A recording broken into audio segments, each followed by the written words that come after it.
আসসালামু আলাইকুম। Habiba kitchen and ব্লগে আপনাদের সবাইকে স্বাগতম। আজকে আমি বানাবো ভাতের চাল দিয়ে খুব সহজে মজাদার চিপস। আমি কিভাবে ভাতের চাল দিয়ে এত সুন্দর চিপসগুলো বানাইছি সেটাই আজকে আপনাদের সাথে শেয়ার করব।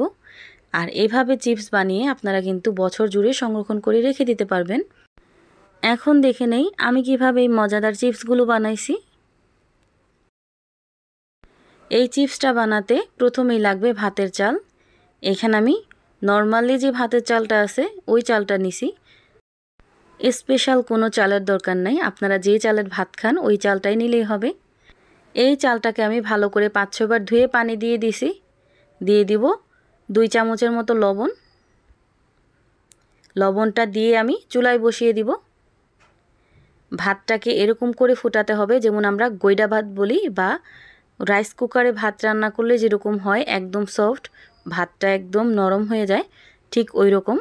আবার কিন্তু ভাতটা একেবারে নরমও করা যাবে না। এই তো দেখতেই পাচ্ছেন ভাতটা ঠিক এরকম হবে, যেন ভাতে কোনো রকম দানাদার অংশ না থাকে।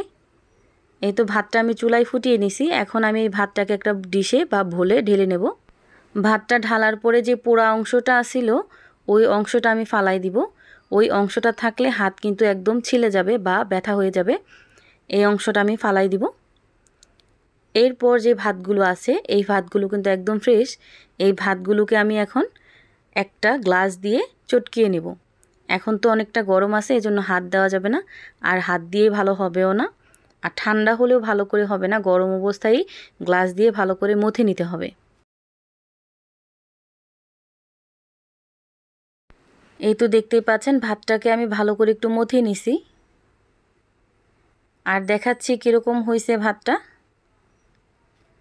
ভাতটা হাতে নিলে একটা ডোয়ের মতো হবে। এই তো এরকমই আমাদের প্রয়োজন। এখন আমি ছাদে চলে আসছি। এখানে আমি একটা ফালা নিছি, এটা ধান ভাঙানোর জন্য কাজে লাগে। এটা আপনারা যে কোনো হার্ডওয়্যারের দোকানে গেলে পেয়ে যাবেন। এখন আমি ওইখান থেকে ভাতের কিছুটা ডো নিয়ে হাত দিয়ে জাস্ট এভাবে করে দিব। এটা হাতেরই কসরত বলতে পারেন। হাত দিয়ে যত ভালো করে দিবেন তত ভালো চিপসটা হবে। আর একটু বড় বড় চিপস বানাতে চাইলে একটু বেশি করে নিয়ে তারপর এভাবে দিবেন, তাহলে দেখবেন বড় বড় হবে। এখন কিন্তু অনেকটাই ছোট হয়েছে, আমি বড় বড় করে বানিয়েও দেখাবো।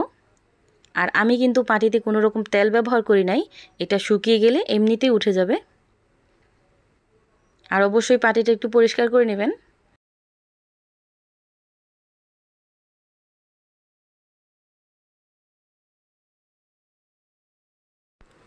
এখানে আমি ভাতের পরিমাণটা একটু বাড়িয়ে নিব, তাহলে দেখবেন চিপসগুলো একটু বড় বড়ই হবে।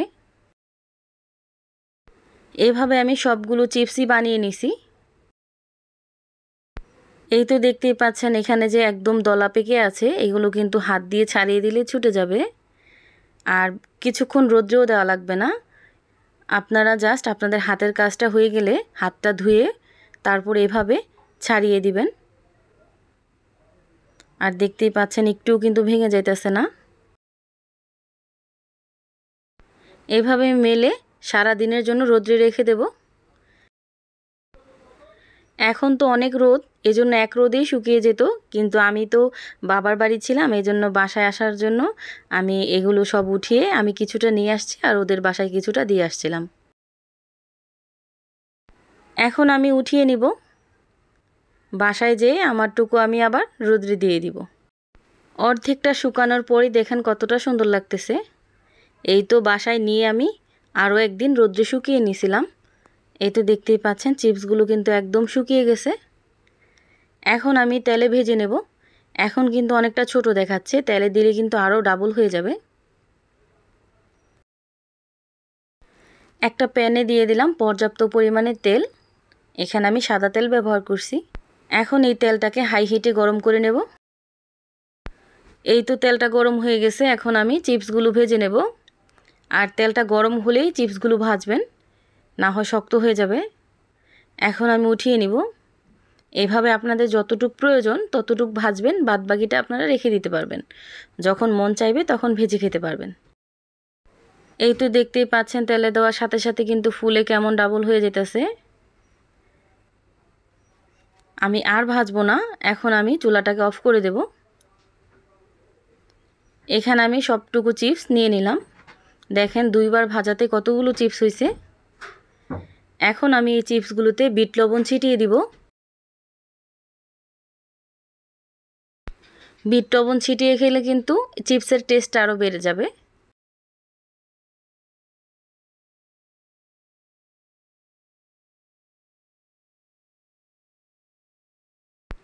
এখন দেখাচ্ছি কতটা কুরমুরে হয়েছে আর কত বড় বড় হয়েছে, দেখতেই পাচ্ছেন। হাত দিয়ে চাপ দিলে একদম গুঁড়ি হয়ে যেতেছে। এখন আমি একটু ঝাঁকিয়ে মিশিয়ে নিব যেন সবগুলো একসাথে মিশে যায়, আর না হয় বিট লবণটা এক সাইডে পড়ে থাকবে আর চিপসটা এক সাইডে। এখনও যারা এই ভিডিওতে একটা লাইক দাও নাই, প্লিজ একটা লাইক দিয়ে দিবা। তোমাদের একটা লাইক একটা শেয়ারের কাজ করবে। ভাতের চাল দিয়ে এত মজার চিপসের রেসিপিটা যদি তোমাদের কাছে ভালো লেগে থাকে, প্লিজ আমার চ্যানেলটা সাবস্ক্রাইব করে দিয়ে পাশে থাকা বেল আইকনটা বাজিয়ে দিও। তাহলে আমি প্রতিদিন ভিডিও ছাড়লে তোমাদের কাছে তাড়াতাড়ি পৌঁছে যাবে। সবাই ভালো থেকো, সুস্থ থেকো। আল্লাহ হাফেজ।